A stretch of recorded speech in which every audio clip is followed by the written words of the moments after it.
Right, shalom, shalom. First, I'd like to give all praises unto Yahweh, Ba'ashem Yahawashi, Waharaka Kudash, and double honors unto the apostles and elders of Great Millstone. I honor to you brothers out there in the highways and the byways teaching this word in all sincerity and in truth. And you see, this is why the men of the Lord were set up to edify, to build you up in knowledge, wisdom, and understanding when it comes to these scriptures. And so we cover everything. We have to go into the history. We have to go into prophecy. We got to go into the meaning of words and all these different things, because this is what gives you the full understanding of scriptures, something that the Christians don't do. And the scholars, being intellectually honest, don't teach the people the right way, because they know that if they were to bring out the full context, then what we're saying wouldn't sound crazy. It would actually be the right thing. The average Christian does not understand that the Jews at the time of Yahawashi, which were a remnant of the kingdom of Judah that remained in the land, were within a Roman province which was called Judea.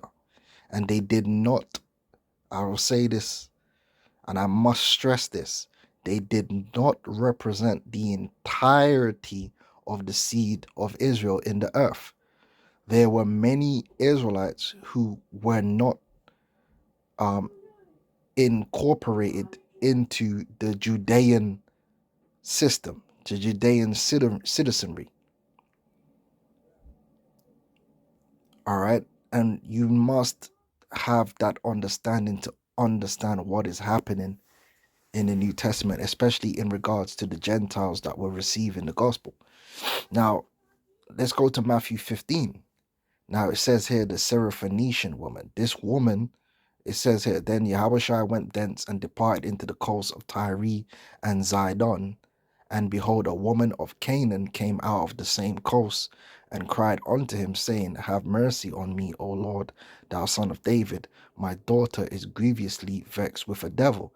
Now, without understanding, where it says a woman of Canaan came out of the same coast, well, firstly, we can understand that this woman was not a part of the Judean citizenry. She was coming out of Tyre and Zidon. Now, you would assume that, okay, yeah, this woman was an actual heathen of the seed of the other nations, right? And so did the disciples. In fact, when you read in the scriptures, right, she was begging the Lord persistently and following them, and the disciples got annoyed with her, and they bid Yahushua to send her away, because they knew that, he could command her, because he wasn't saying nothing. He was testing her patience and her humility. And she remained patient and humble and continued to uh, um, give supplication unto Yahushua, right? And if you read the account, it says, but he answered her not a word. And his disciples came and besought him, saying, Send her away, for she crieth after us. So the disciples, they were like, Listen, man, just send this woman away. But what did Yahushua say to them? But he answered and said, I am not sent but unto the lost sheep of the house of Israel. So he refused to send the woman away, because why? She was of the lost sheep of the house of Israel. And then when you read on in the story, he further tested her humility, and then he healed her daughter. This woman was an Israelite. She was an Israelite woman that was dwelling in exile as an outcast amongst the people of Canaan in the coast of Tyre and Zidon. Right? And we just read it out of the Lord's mouth. I am not sent but unto the lost sheep of the house of Israel. The Lord was sent to the sheep of the house of Israel. The Jews of Judea did not represent the entirety of that sheep, because the sheep of the Lord had been scattered. And there's scriptures on that. All right, this is Ezekiel 34 and 6. This is, my sheep wandered through all the mountains and upon every high hill. Yea, my flock was scattered upon all the face of the earth, and none did search or seek after them. All right, that flock is talking about the Israelites. They were scattered. throughout the four corners of the earth.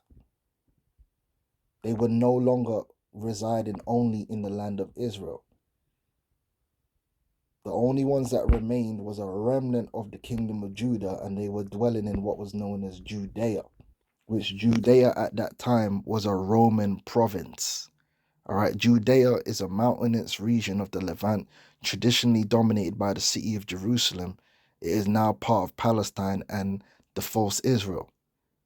All right, now I want to go into the historical boundaries. The Roman era. The first century Roman Jewish historian Josephus wrote, and he's going to break it down. I'm not going to read the whole thing. You can go read it for yourself. But pretty much, like, if you look, okay, this is a good map here. Going back, during the time of the Babylonians, you had the kingdom of Israel. Sorry, the time of the Assyrians, before the Assyrian captivity, you had the kingdom of Israel, and then you had the kingdom of Judah. All right, now I'm going to see if I can get.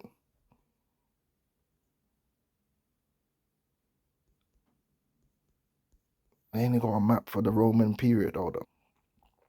Right, so this is the New Testament Roman provinces. And as you can see, there you have Judea. Right? There was an area of land known as Judea. All right.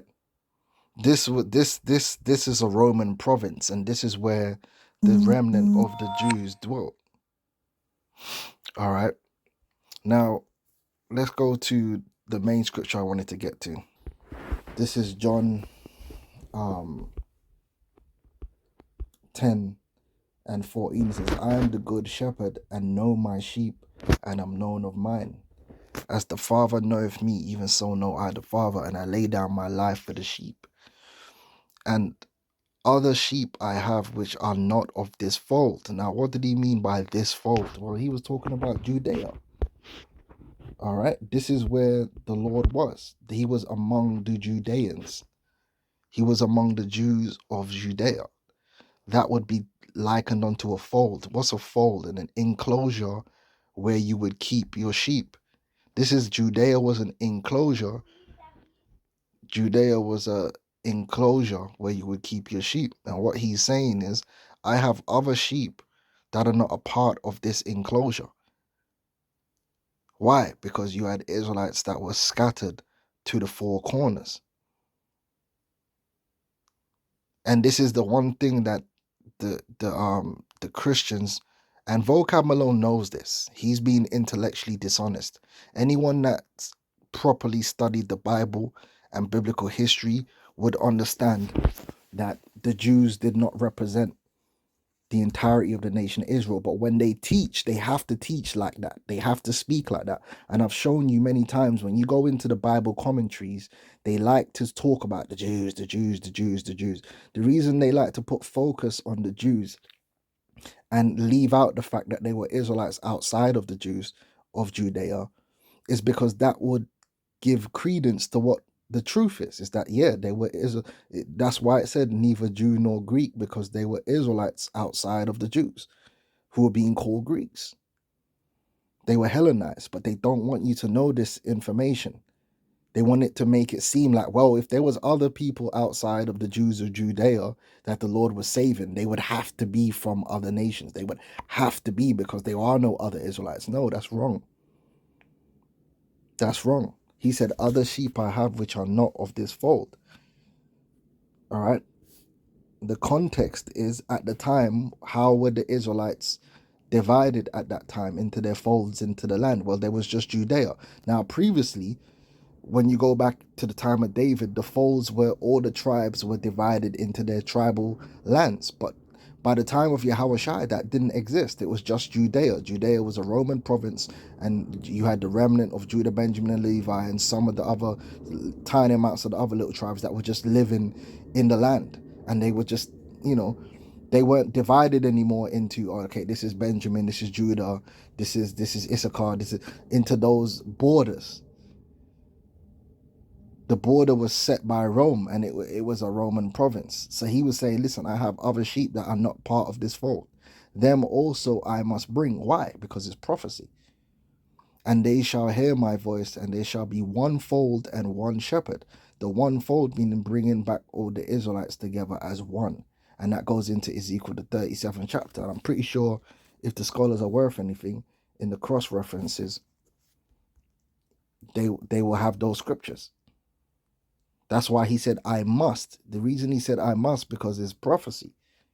I know we're going to get to John 11. All right. They should have Ezekiel. Well, they got Hosea 1 and 10.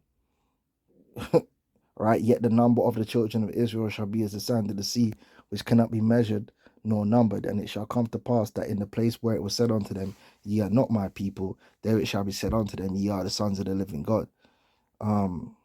Wait, they not put Ezekiel on in the mix there? Oh yeah, they did. Sorry, they did. I'll let them off because I know Ezekiel is a standard, right?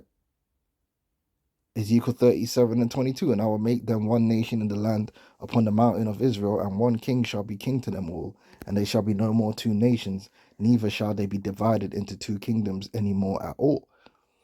All right? But they want you to be ignorant of this. But here it is. You see the scholars know that the precepts to pull. But they ain't going to pull those precepts out in the church, though. That's why you're saying, oh, it's Hebrew hopscotch. Yeah, but then how come if what we're doing is so wrong, why do the scholars have the treasury of scripture knowledge where you can precept upon precept, line upon line? No, they don't teach you like that because they know that they don't want you to have the context. When you go into these churches, they don't go line upon line. They don't break things down because they don't want you to know. They want you to remain ignorant to what's really going on in the scriptures. Now, the next chapter breaks it down. John, the 11th chapter. All right, same thing. John 11 and 50 says, nor consider that it is expedient for us that one man should die for the people and that the whole nation perish not. What nation was he talking about? The Judea. Get it into your mind that at the time of Yahawashi, it was Judea. And this spake he not of himself, but being high priest that year, he prophesied that Yahawashi should die for that nation. Right? Because he did come for the Jews of Judea, did he not? And not for that nation only, but that also he should gather together in one the children of God that were scattered abroad. Who are the children of God that were scattered abroad? The Israelites. That's the Israelites. They were scattered abroad. But you see, vocab and them, man, like they have to plead ignorance, but they know. If you study these scriptures and you go into the history, you know that what it's talking about. You just want to spin a narrative and lie and deceive when you. That's why the scripture about says with feigned words. They have to omit information and switch up the doctrine to lie. We don't have to do that. The scriptures back up what we say. We don't have to twist and omit nothing. Isaiah, Jeremiah, Ezekiel, you name it. We don't have to hide from nothing. Everything that's in these scriptures supports our position. That's why we could do sit downs for like 2 hours and just bring out precept upon a precept, proving our position. And they can't. This is the problem. Vocab alone cannot sit there for an hour and stay on point and bring out precepts confirming that these other nations can be saved. He can't because they don't exist. Listen, if you go, all right, here's an example. You can go do this research yourself, right? This person asks, yeah, is there an Old Testament prophecy about the Gentiles to be co-heirs of God's kingdom? And look at look what I can already tell you that none of the scriptures he's bringing out here says that. Hosea 2 is about the Israelites. Hosea 1 we read already, it's about the Israelites. Isaiah 65, Isaiah 20. What is it? They like I said, you do the research and you will find that if they have to support their position based upon Old Testament prophecies, they have no position. They only have about 2 main scriptures they use that they butcher, and that's being a light unto the Gentiles and another scripture at Jeremiah. And then when you go into it, you read the whole chapter and you get the context, it's clearly talking about the Israelites. They don't have like a wealth of scriptures to support their doctrine. They only have rhetoric and then the misinterpretation of New Testament writings of Paul. That's it. They can't do what we do. I could sit here for a very long time going through chapter after chapter in Isaiah, Jeremiah, Ezekiel, Deuteronomy. Come on, to prove what I'm saying, what we're saying. They can't. Anyway, check this video out from the elder Yoshawamba. It's in the edification playlist. Who are the other sheep the Messiah speaks of? And he's gonna go into it, and you already know it's gonna be bare edification, because that's how we do. All right, so with that, I'm gonna say shalom.